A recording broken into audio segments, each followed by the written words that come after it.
গেল কয়েক সপ্তাহ জুড়ে আলোচনায় আসন্ন ত্রয়োদশ নির্বাচনের রোডম্যাপ। অবশেষে ২৪টি গুরুত্বপূর্ণ কাজকে প্রাধান্য দিয়ে রোডম্যাপ ঘোষণা করেছে নির্বাচন কমিশন। বৃহস্পতিবার দুপুরে নির্বাচন ভবনের মিডিয়া সেন্টারের নির্বাচন কমিশনের জ্যেষ্ঠ সচিব আক্তার আহমেদ এই রোডম্যাপ ঘোষণা করেন। তিনি বলেন, নির্বাচন কমিশনের চূড়ান্ত রোডম্যাপ অনুযায়ী সেপ্টেম্বরেই নতুন রাজনৈতিক দলের চূড়ান্ত প্রজ্ঞাপন প্রকাশ করা হবে। সংসদীয় আসনের সীমানা নির্ধারণের চূড়ান্ত গেজেট আর জিআইএস ম্যাপ প্রকাশ করা হবে সেপ্টেম্বরে। কর্মপরিকল্পনাটাই আমরা ২৪টা অংশে ভাগ করে আমরা দেখেছি। তার একটা হচ্ছে অংশীজনের সাথে সংলাপ। এটা আমরা শুরু করার ইচ্ছা আছে আমাদের সেপ্টেম্বরের শেষাংশ থেকে। আমরা ১ থেকে ১.৫ মাস সময় নিব।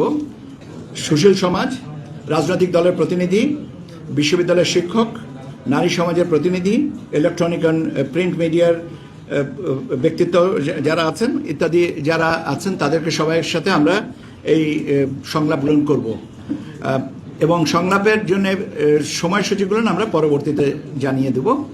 তিনি আরও জানান, ভোট কেন্দ্রের খসড়া তালিকা প্রকাশ করা হবে অক্টোবরে, আর দেশীয় পর্যবেক্ষকদের নিবন্ধন আর চূড়ান্ত ভোটার তালিকা প্রকাশ করা হবে ৩০ নভেম্বর। কারাবন্দীদের ভোটাধিকার নিশ্চিত করতে ভোটের ২ সপ্তাহ আগে ব্যালট পৌঁছে দেওয়ার পরিকল্পনাও রয়েছে বলে জানান তিনি। ব্যালট বক্স যেগুলো আছে, আমাদের কিছু ব্যালট বক্স এবং তার ব্যবহারের উপযোগিতা কি পর্যায়ে আছে, এগুলো অলরেডি আমরা যাচাই বাছাইয়ের জন্য আমরা মাঠ পর্যায়ে অনুরোধ করেছি এবং আমরা আশা করছি যে ৩০ নভেম্বরের ভিতরে আমরা এই জিনিসটাকে কমপ্লিট করে বুঝতে পারবো যে আমাদের স্টক সাফিসিয়েন্ট আছে কিনা। আমাদের প্রাথমিক ধারণা যে আমাদের যে ব্যালট বক্স যতগুলো লাগবে আমাদের কাছে সেগুলো মজুদ আছে। জাতীয় সংসদ নির্বাচন ঘিরে পরিকল্পনা করেই তারিখ ঠিক করা হয়েছে জানিয়ে ইসির সিনিয়র সচিব বলেন, পর্যবেক্ষক নিবন্ধন, ভোটার তালিকা, সীমানা নির্ধারণ সহ সব কাজ সময় মতো শেষ করা হবে। নির্বাচনের ২ সপ্তাহ পূর্বে আমরা কেন্দ্রীয় আইন শৃঙ্খলা সংক্রান্ত যে বৈঠকগুলো কমপ্লিট করব।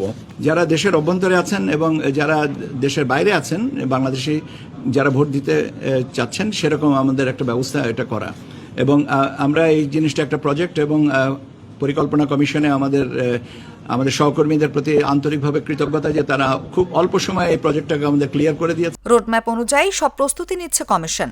নির্ধারিত সময় সব কাজ শেষ হলে ভোট আয়োজন নিয়ে বড় কোনো জটিলতা থাকবে না বলেও জানান নির্বাচন কমিশনের এই সচিব। অনুভা বিশ্বাস, জাগো নিউজ।